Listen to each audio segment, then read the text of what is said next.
todos. Vou fazer um vídeo aqui sobre algumas coisas, né, que passei a observar desde o passado, com aquela história do fim do mundo, né, que tem em dezembro de 2012.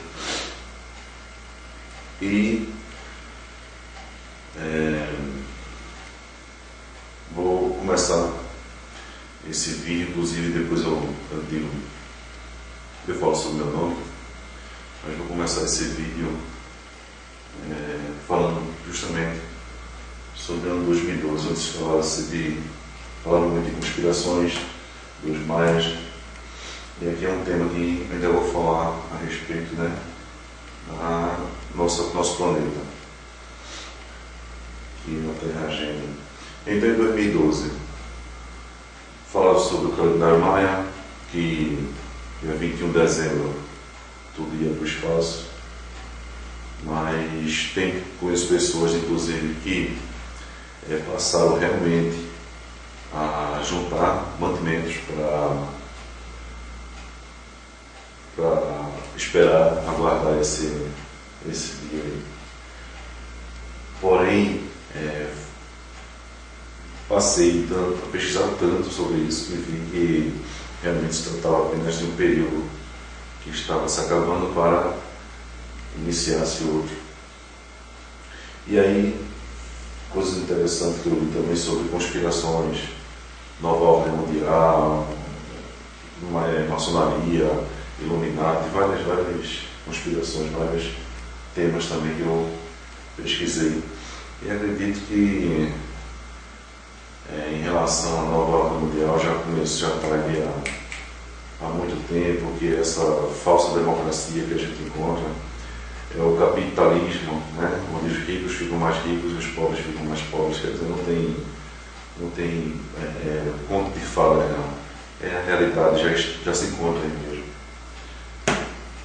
E os maias, né, previram essa passagem apenas de era num novo período, mas chama a atenção atualmente, o que está ocorrendo atualmente, a Terra gemendo, né, sofrendo dores de parto, como a gente vê na Bíblia. E agora há pouco, há algo interessante que aqui em Pernambuco houve no estado aqui nosso mais de 500 abalos sísmicos, né, terremotos mesmo, que em poucos dias, né, algo nunca havia ocorrido naquele estado, de chegar a rachar paredes, rachar chão.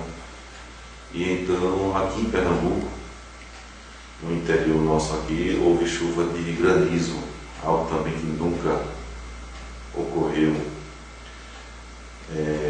Na Rússia, né, a gente teve na Rússia aquele meteoro, né, que explodiu antes de atingir a Terra e feriu, inclusive, muitas pessoas. Temos outro caso também agora há pouco nas Filipinas, né, onde passou aquele ciclone, né, que também foi uma grande devastação. E ontem, inclusive, né, hoje eu estou na madrugada do dia 19 de novembro de 2013. Ontem houve eu estava vendo no Jornal Nacional e houve aquela 80 tornados passaram pela costa dos Estados Unidos, né, onde também houve muita destruição. Mas passado essa questão de 2012, quando chegou realmente já no final de 2012, eu já estava começando inclusive a ler a Bíblia e presta atenção nisso, que só Deus na verdade é que sabe quando será o fim, mas os acontecidos daí, né, que a gente vê que a Terra está gemendo, o fim está próximo, né? Aí demora está perto mesmo. Então, antes de chegar a falar sobre a Bíblia, eu gostaria de citar aqui alguns personagens isoladamente, para fazer alguns comentários sobre Maria, né, a mãe de Jesus, que devemos a ela respeito, né, bastante respeito, e não fazer essa associação. Você vê que a Igreja Católica, por exemplo, tem as Nossas Senhoras, né? Quer dizer, na verdade já fica aquela coisa meio que comércio, são imagens, enfim. E a gente sabe que na Bíblia tem, né, um dos mandamentos para não fazer imagem de nada aqui na terra e lá no céu. Mas a gente percebe que há um comércio muito grande, sim, a respeito sobre Nossa Senhora, que fala, né? Todo lugar tem uma história diferente, tem uma história diferente. Infelizmente, virou comércio, mas uma coisa que chama atenção, a gente nunca vai ver, por exemplo, o Papa fazer alguma reverência, nem mesmo se ajoelhar diante de uma imagem. É bom prestar atenção nisso. Falar de outra pessoa aqui, Pedro, um dos apóstolos, né? Em que é algo interessante, porque se você perguntar a um evangélico, por exemplo, quem foi Pedro, ele vai logo responder: foi aquele que negou Jesus 3 vezes. Na lata ele vai dizer isso. Desculpe, vou até dar uma paradinha para pedir desculpa pelo improviso. O material, o recurso é meu mesmo, é próprio. Material aqui escasso, então um notebook que vai me ajudar aqui com a leitura. E é a primeira vez que também estou postando, gravando um vídeo, né? Desculpem a minha inexperiência, mas quero esse vídeo vou fazer sem edição nenhuma, quero que ele fique assim mesmo, totalmente natural. Então, voltando aqui, já falo de Pedro, que, por exemplo, se a gente perguntar quem foi Romário para o esporte brasileiro, por exemplo, vamos se lembrar que Romário jogou bolão no Vasco, arrebentou em algumas copas aí do mundo, excelente jogador, né? Grande artilheiro e outras virtudes. Mas ninguém vai se falar, ninguém vai se lembrar que nosso querido Romário, num dos treinos, se não me engano, ainda no Vasco, se envolveu numa confusão, em que foi tomar satisfação com um torcedor, chegou a pular cerca lá e foi tomar satisfação com um torcedor num dos treinos lá do seu time. Mas Pedro não, Pedro só vão dizer que ele negou a Jesus 3 vezes. Mas ninguém se lembra que Pedro foi um dos responsáveis para evangelizar, né, lá na Judeia.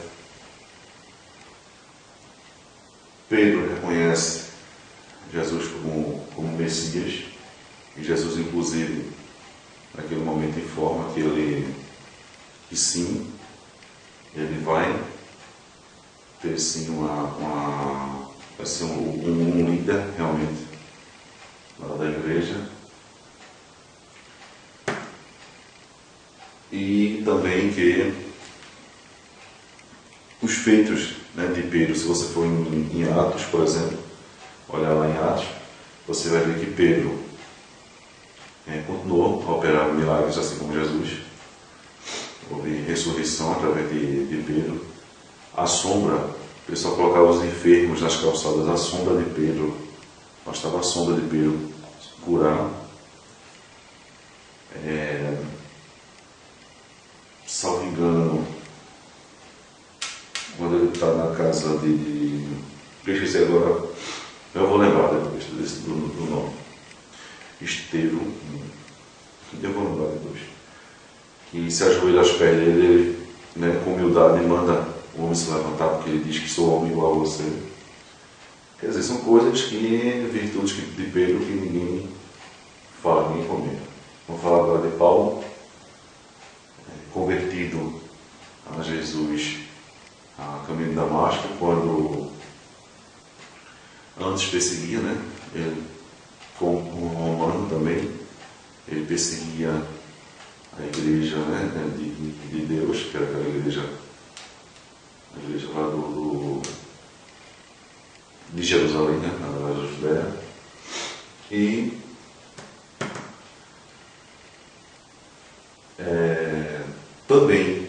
também ocorreram ressurreição com Paulo. Houve as vestes de Paulo, em que quem tocava nas suas vestes também ficavam curados. Humano, pecador, igual a Pedro, igual a mim, igual a você, igual a todo mundo. Discutiu houve uma discussão com Barnabé. Ninguém lembra da negação de Pedro, mas ninguém lembra da discussão de Paulo com Barnabé. Mas enfim, são coisas que acabam sendo esquecidas, ficando para trás, quando você entra no templo, seja católico, seja evangélico, você entra no templo e fica apenas balançando a cabeça, para que o cidadão lá na frente está falando, você seja católico ou evangélico, você está aqui só balançando a cabeça. É bom pegar a Bíblia e dar uma lidinha. Bíblia, por exemplo, que não nasceu daquele jeito, né? Não surgiu daquela forma. A Bíblia é uma coleção de livros, tanto livros do Antigo Testamento, 66 livros, né? Como os livros do Novo Testamento, são 27 livros do Novo Testamento, que reunidos que formaram a Bíblia, porque ela não foi escrita de uma vez só, não foi escrita ao mesmo tempo, nem por uma só pessoa, foram várias pessoas escrevendo em locais distantes, épocas diferentes, mas todos inspirados por Deus. Então, em certo momento, certa época, se juntam todos esses livros e aí é que se forma a Bíblia. Passei, não estava falando sobre 2012, passei a estudar elas ao longo também desses meses de 2013, onde tem a Bíblia, me ajudou bastante. A NTLH,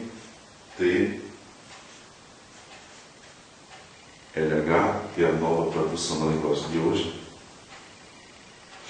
Também a Bíblia de Jerusalém. A Bíblia de Estudos da NTLH, a Bíblia de Jerusalém, Almeida, tanto corrigida como atualizada. A Bíblia Antiga também, né, na tradução da Vulgata, né, para a Bíblia Latina. Foram Bíblias que me ajudaram bastante a entender um pouco mais sobre o que estamos fazendo aqui na Terra. Falando mais um pouco da Bíblia, a gente sabe que Deus escolhe o povo, né, o povo de Israel, e que ora estavam escravos no Egito.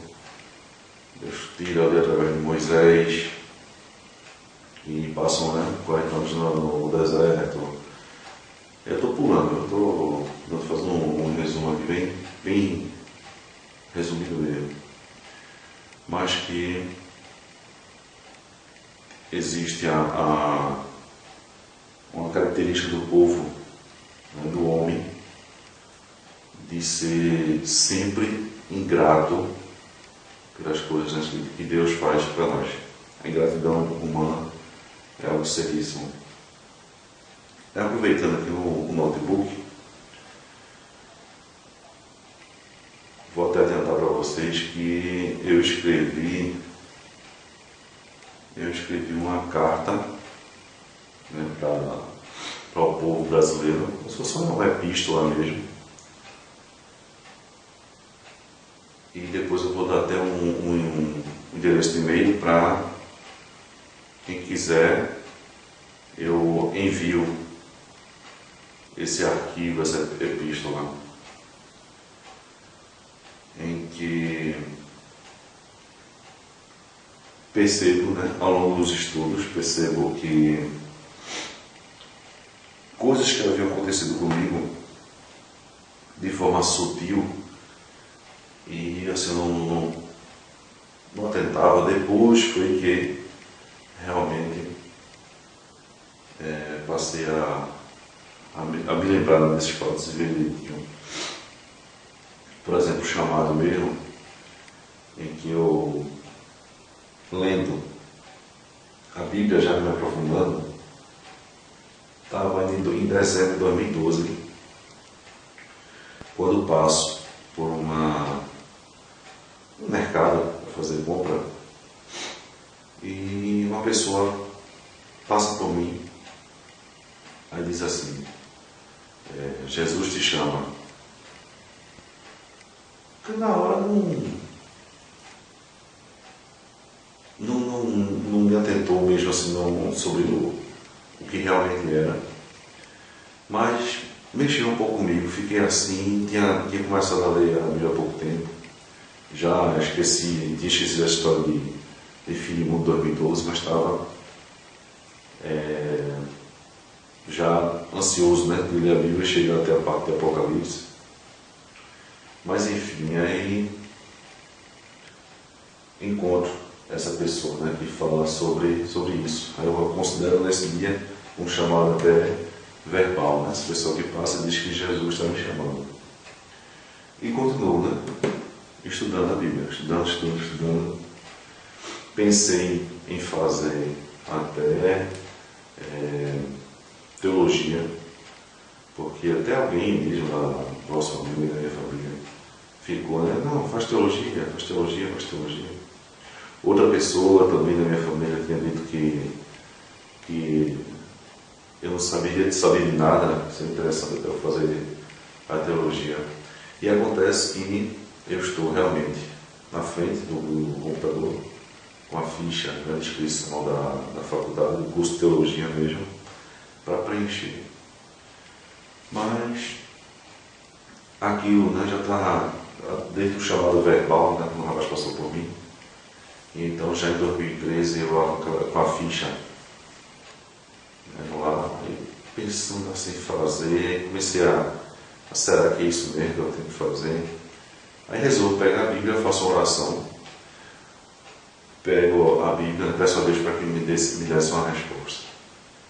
Aí após essa oração, quando eu abro a Bíblia, eu encontro justamente meus olhos, né, vão diretamente para a carta para os Hebreus, capítulo 11, onde fala dos, na NTLH fala assim, heróis da fé, né?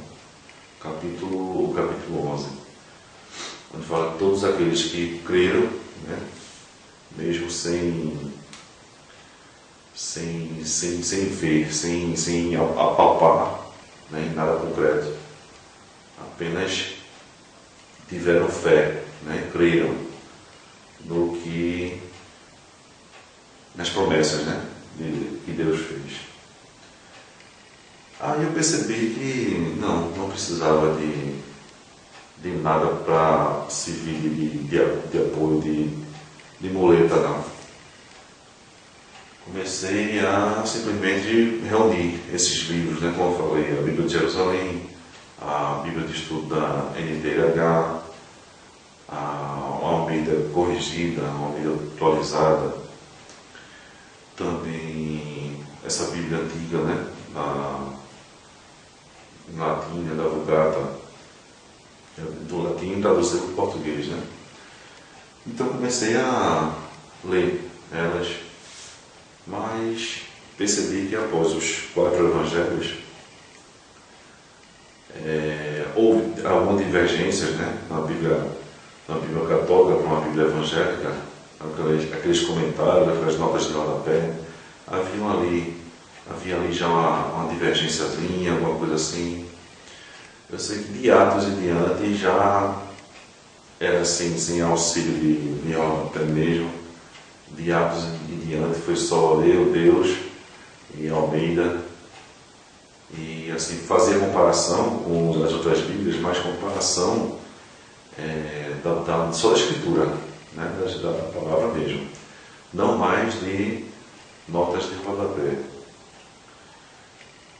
E aí, depois de vários sinais, eu inclusive até na epístola não coloquei, não essa parte, tem mais coisa que eu estou resumindo tudo, até porque, na verdade, o tempo vai ser o tempo da bateria, né, da câmera. Agora, na epístola eu trago outras coisas, trago mais coisas, e entre vários sinais que tive, que não convém eu dizer agora, mas só eu sei, né, claro, que Deus e Jesus já fez por mim, e maneiras, né, como eles me deram alguns avisos, é algo interessante. Mas aqui eu vou falar sobre o sonho, eu vou falar. Quer dizer, meu chamado foi da forma verbal, do rapaz que passou por mim, que eu comento também na epístola, que ele estava simplesmente lá parado, perto de uma prateleira, sem fazer nada, parado. E aí, quando eu venho me aproximando com o carrinho, é que ele passa por mim e diz, né, que Jesus está me chamando, e nunca mais ouvi esse cidadão depois. Nunca mais ouvi. Sobre os estudos bíblicos, né, que eu já disse a vocês que acabei abrindo mão até de nota de rodapé, apenas a palavra mesmo. E então, sobre o sonho, que vou resumir aqui também, mas na epístola tem detalhado. Eu vou resumir porque ele é comprido mesmo. Ficaram algumas páginas, ele é comprido.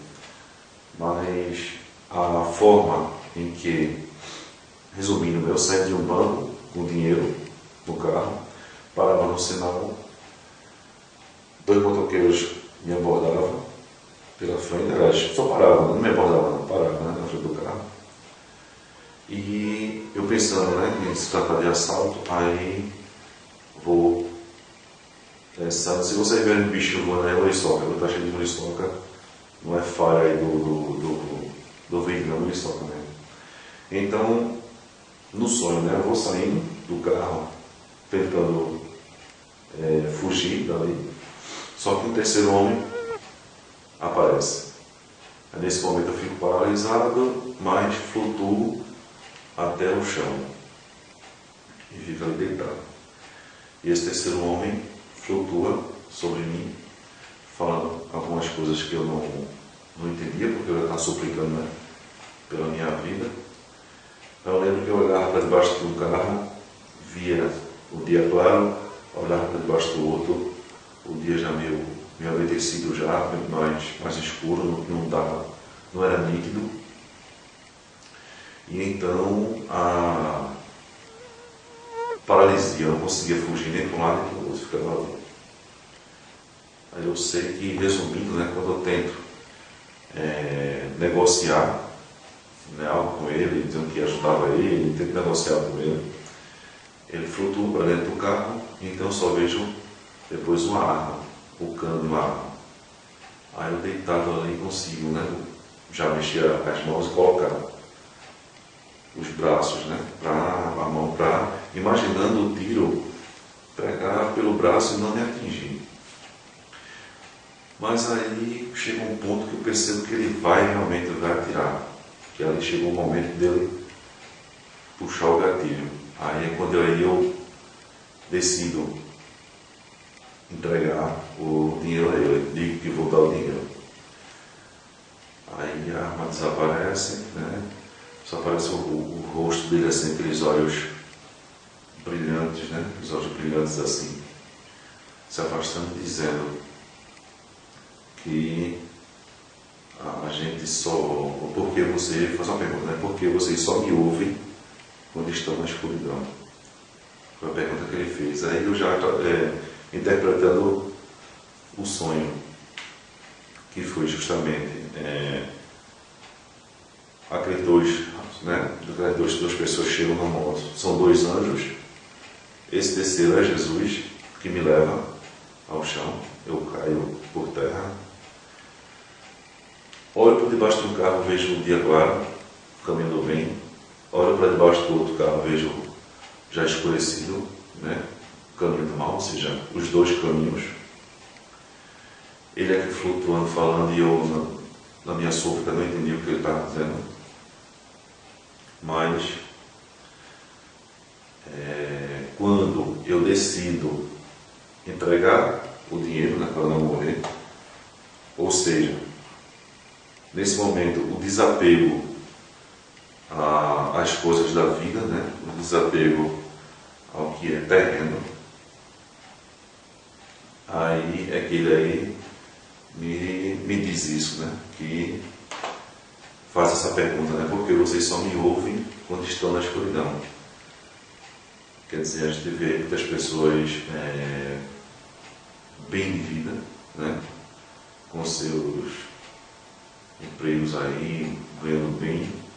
Tem pessoas que não estão tão bem de vida também, inclusive tão mal, e não procuram Deus. A procurar Deus aonde? No templo não.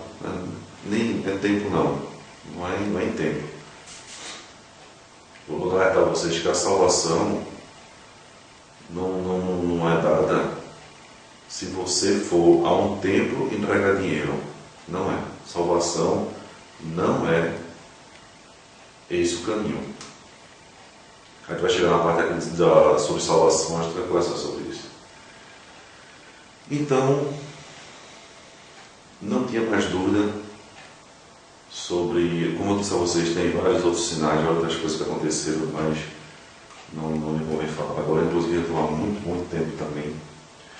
Mas eu sei que já convertido, né, já estava lendo, já estava nas epístolas já de Fernando de Paulo, já entrando de Pedro, Tiago, Hebreus, enfim, nessas outras cartas, e já estava, né, completamente convertido, né, a Jesus, sem pertencer a sistema religioso nenhum, a templo nenhum, apenas pela palavra, né, pela minha fé. Então, minha família, né, como me conhece muito bem, amigos, mas é claro que a maioria de vocês não. Então eu vou usar o meu sobrenome para me apresentar. Quero ficar conhecido pelo meu sobrenome mesmo, que é Jordão.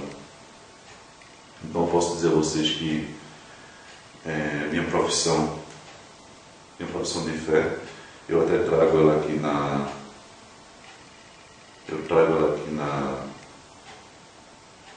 epístola, que escrevi até assim para vocês, né? Eu, Jordão, servo de Deus Altíssimo, por meio de Jesus de Nazaré, nosso Messias e nosso Salvador, que morreu na cruz em sacrifício pela remissão de nossos pecados, a fim de que tenhamos a vida eterna. Digo, eu sei. Inicio agora este ministério a fim de evangelizar aos que precisam crer em Jesus, nosso Deus e Salvador, pois sou remanescente da Igreja de Deus do período apostólico. Amém. O que eu quero dizer com isso? Que hoje, servo de Deus, né, através da fé que eu tenho em Jesus, eu digo que eu sei, porque, como já me disseram antes, né, que eu não sabia de nada, mas hoje eu sei. E meu ministério vai ser esse mesmo, vai evangelizar, né, aqueles que precisam crer em Jesus. Porque a gente percebe, inclusive minha missão, eu até lembro depois uma parte lá, uma carta de Pedro, se não me engano, que a minha missão ele comenta, né, até Pedro comenta, que para aqueles que servem a Deus não é fácil se salvar, imagine para aqueles que não querem saber de Deus. Então, como eu sei que existem muitos que não querem saber de Deus, como aquele ateu, por exemplo. Aquele ateu que teve um programa de Na Moral, aquele programa do Pedro Bial. Teve os representantes de sistemas religiosos, então o ateu, que até criticou o que está representando lá o sistema evangélico, fez uma crítica lá, que não gostou. Mas dizer que eu vou explanar aqui hoje, a respeito do Evangelho, é para esse ateu, não é para os outros, não. Porque até também tem numa das epístolas também, que diz que Jesus é pregado por bons ou por maus. O importante é que Jesus seja pregado. E para o ateu, por ele não acreditar, então vem pregar para ele. Porque os outros é livre-arbítrio, Se querem ir para os templos, dar dinheiro lá nos templos, é livre-arbítrio. Mas o ateu, eu gostaria que ele lesse, com calma, com paciência, sem pressa, lesse direitinho o que tem na Bíblia. Fala nisso até o Novo Testamento. Comecem a ler por Mateus ao final, até Apocalipse. Porque o que tem que ser praticado é o que se encontra no Novo Testamento. Antigo Testamento, a Antiga Aliança, a gente vai chegar nesse ponto também. Novo Testamento é a Nova Aliança. Então, inclusive, a graça, que pretendemos alcançar, ela tem que ser pregada, inclusive, de graça. Por isso que eu botei até uma frase na epístola assim: a graça é de graça, e de graça pregarei pela graça. Vou passar.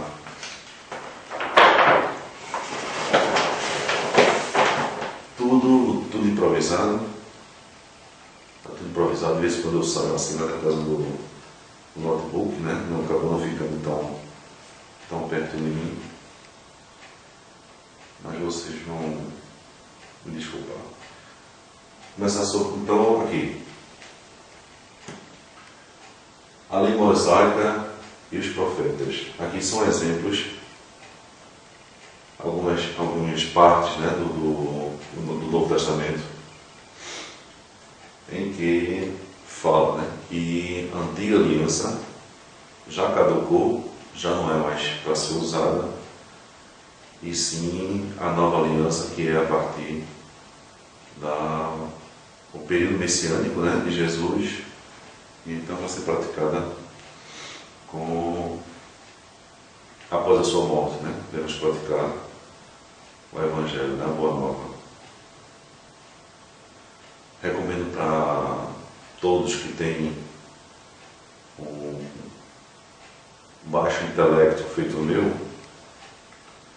realmente a Bíblia, a NTLH, Nova Tradução da Linguagem de Hoje.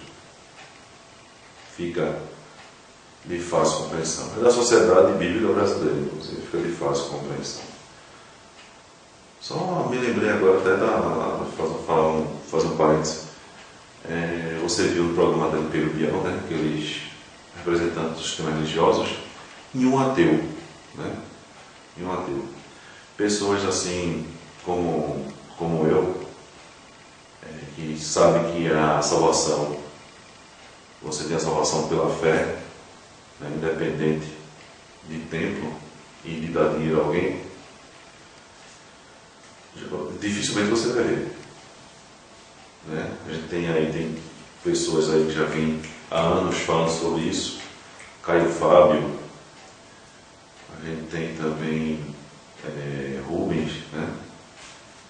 Pessoas que há tempo vem falando sobre isso, e vai muita gente mesmo. Na internet você vê que tem muita gente falando sobre isso. E a verdade, né? Que liberta mesmo. E dificilmente você vai ver essas pessoas na televisão falando sobre isso. Queria até mandar um abraço aqui. Em Pernambuco tem um programa muito bom, que é Aldo Vilela, que apresenta,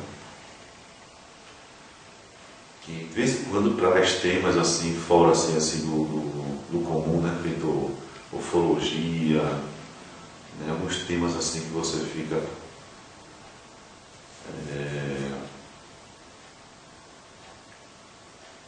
até encantado, porque a gente não vê muito se falar sobre isso, né? As televisões aí tem mais ibope, né? mais poderosos aí você não vê. E o Aldo Vilela, pelo menos, ainda traz assim, essa questão de temas como esse, né? A Bíblia, a ufologia, os programas que ele fez, eu sempre acompanhei, inclusive nas outras emissoras, e na atual, né? Ele faz um programa chamado Ponto Final. Um abraço para o Aldo Vilela. Mas vamos lá. Sim, falando sobre a lei mosaica, né, dos profetas, a gente vai ter, eu coloquei aqui só como exemplos, né, algumas passagens. A gente tem Mateus, por exemplo, Mateus capítulo 5, né, onde Jesus afirma que não veio revogar a lei e os profetas, mas cumpri-los. E ninguém poderá alterar a lei até que ele as cumpra. Isso já é, né, interpretação. Aí ele fala também, a nossa justiça deverá ser maior e muito, né, as dos fariseus e escribas, para que possamos entrar no reino dos céus. Ou seja, Jesus veio para cumprir. As pessoas falam, não, dá um sentido, já escutei muito por aí, dá um sentido completo.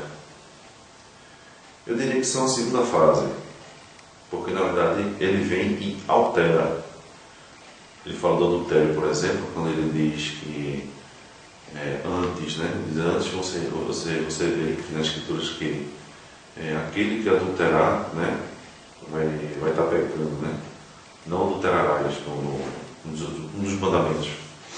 Aí ele vai e diz assim, pois eu digo, se você pensar, né, no adultério, né, você olhar para alguém e já imaginar, já tentar até bolar já um meio já de conseguir algo com uma outra pessoa, né, fora se você é casado ou está se pessoa casada, isso aí você já vai estar, já vai estar pecando. Então não é cometer, é só pensar em cometer. Em Lucas, sim, e Jesus altera justamente essa parte aí. Ele já complementa, né? Ele faz um complemento. Mas a cumprir é como você você é um oficial militar, mandar um subalterno fazer uma missão. Quando ele volta, ele diz, missão cumprida. Então, cumprir quer dizer que tudo que foi predito pela lei mosaica e pelos profetas, Jesus se fez, tornou ali, né, realizado, tudo realizado. Em Lucas capítulo 16, Jesus diz que a lei mosaica e os profetas vigoraram até João Batista, né? Até João Batista, que a partir disso, a Boa Nova, ou seja, é a tradução da palavra grega, né? Evangelho, do reino de Deus, passou a ser anunciado. Ele critica, dizendo que é mais fácil passar do céu e da terra, ou seja, o mundo se acabar, do que cair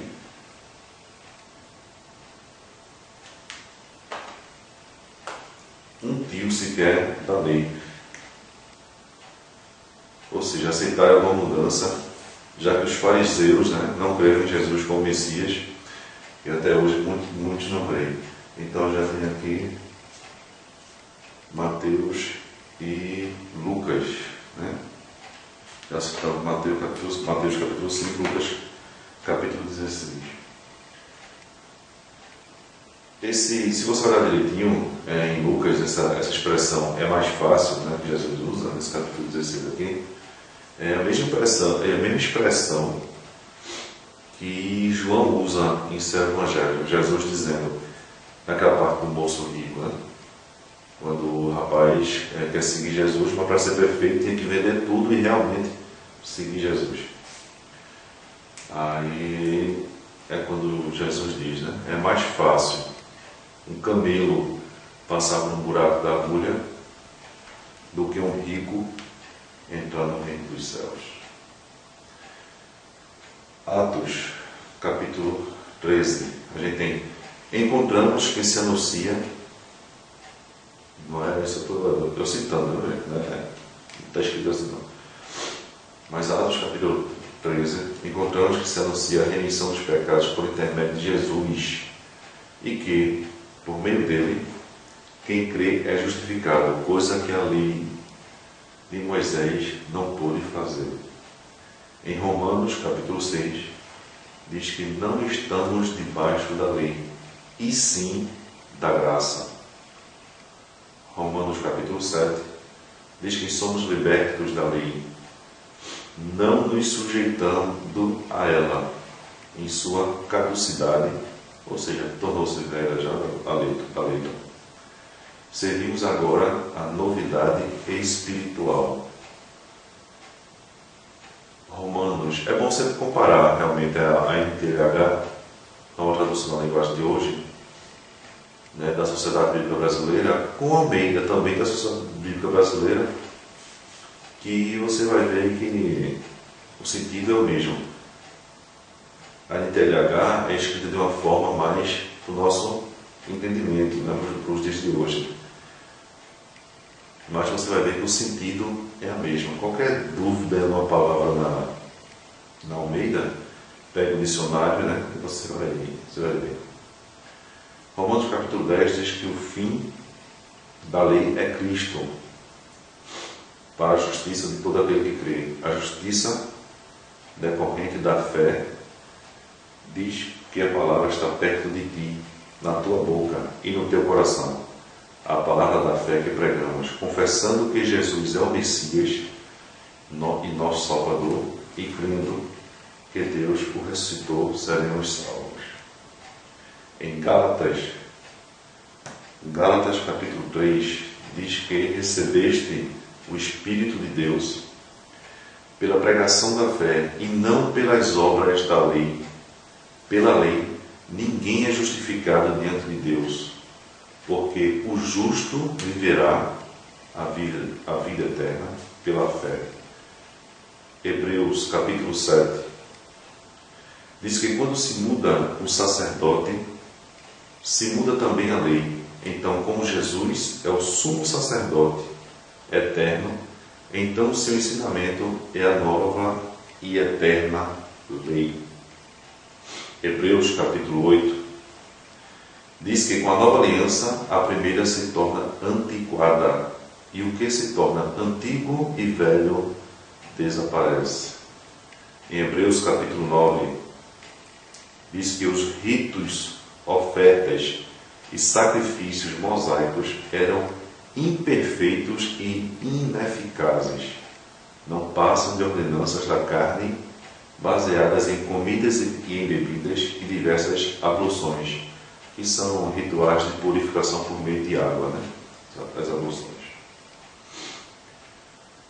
Em Hebreus capítulo 10, diz que se remove o primeiro para se estabelecer o segundo. Jesus, que se sacrificou por nós, como oferta única, nos aperfeiçoou para sempre. E todos que creem nisto são santificados. Por isso que existe, né? Santos. O povo santo, o povo de Deus, o povo santo, o povo separado. Eu creio em Deus, creio em Jesus, tenho fé, sou santo. Se você crê em Deus, se você crê em Jesus, se você tem fé, se você pratica boas obras também, você também é santo. Não misturar com santo aquela pessoa sem pecado. Não, santo é o povo separado, o povo de Deus separado. Pecador, todos nós somos. Hebreus capítulo 10, sempre continuando, né? Aquela parte do são santificados. O Espírito Santo testemunha dizendo isso, ainda em Hebreus capítulo 10. Porém, no seu coração as minhas leis, e sobre a sua mente as escreverei. Não me lembrarei dos seus pecados e das suas iniquidades para sempre. Onde há remissão destes, já não há oferta pelo pecado. Não há dívidas. Então a gente não está devendo nada a Deus. Não se deve nada a Deus. Remissão de pecados, a gente se arrepende e não peca mais, né? E viver pela fé, pelas obras, mas sem dever nada a Deus. Em Coríntios capítulo 3, Paulo diz que somos cartas escritas por Jesus através do Espírito Santo, Espírito de Deus, vivo em nossos corações. Diz também que se a glória de Deus, que fez com que o rosto de Moisés brilhasse a ponto do povo de Israel não conseguir fixar os olhos, mas que com o tempo, né, este brilho ia desaparecendo, com a nova aliança, ao contrário, o nosso rosto brilha cada vez mais. Aí eu escrevi a conclusão: as práticas do Antigo Testamento já não fazem sentido. Devemos praticar o Novo Testamento.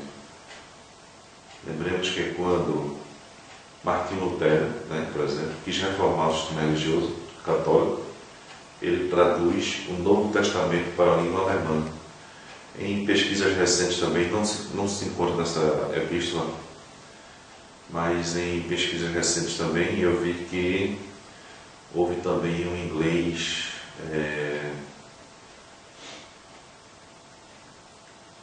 William Dale, alguma coisa assim, esqueci o segundo nome dele. Também, né, ele faz a tradução do Novo Testamento para a língua inglesa, mais ou menos na mesma época que Martinho Lutero estava lá, né, com a sua luta lá.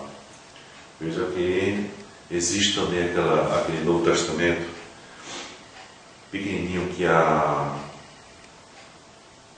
os Gideões, né, internacionais distribuem. Desde que eu era picainha, eles já distribuíam já. Se você pega o Novo Testamento daquele pequenininho, você vai ver que está lá, né? Novo Testamento, Salmos e Provérbios. Quer dizer, do Antigo Testamento ele só tirou Salmos e Provérbios, porque são poesias, não é?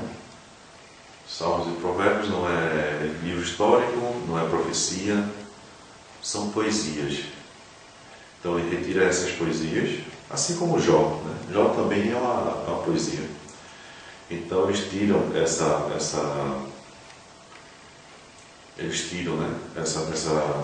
poesias e colocam junto no Novo Testamento, que é o que deve ser praticado, né?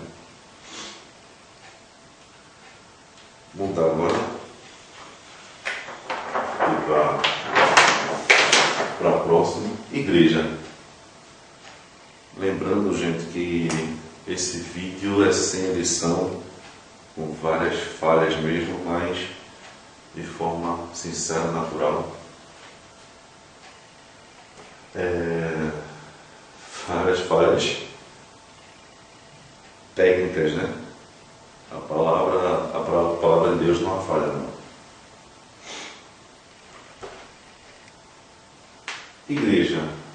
Igreja, vamos esquecer de uma vez por toda essa questão de igreja ser prédio. Igreja não é prédio, não é alvenaria. Igreja são as pessoas, igreja é a comunidade de Deus, é o povo de Deus, é aquela congregação, né, que se reúne, né, para louvar, para o objetivo comum de se ajudar também uns aos outros. Isso é o que é a igreja. Então a igreja tem que ser igual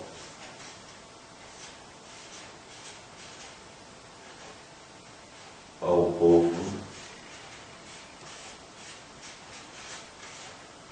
povo de Deus,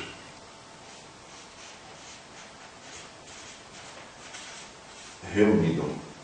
Igreja igual ao povo de Deus reunido. Não tem nada a ver com o sistema religioso, nem com prédio.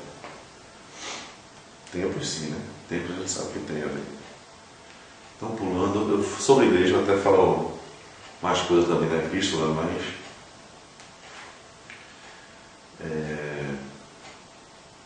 o resumo é esse mesmo. Sobre templos. Sobre templos, a gente. Templos sim. Templos é que existia o templo, né? Então, sagrado, de Jerusalém, onde Jesus acaba profetizando, né, a destruição desse templo, finalmente. E então, hoje em dia,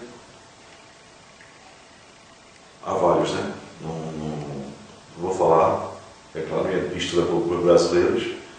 Posso ser que futuramente tenha uma segunda epístola, um segundo vídeo antes, mas vou falar sobre o Brasil, é claro. Há vários, né? Vários templos, vários sistemas religiosos aí, facções inclusive, né? Acabam se dividindo, onde Jesus é um só. Interessante é isso, Jesus é um só.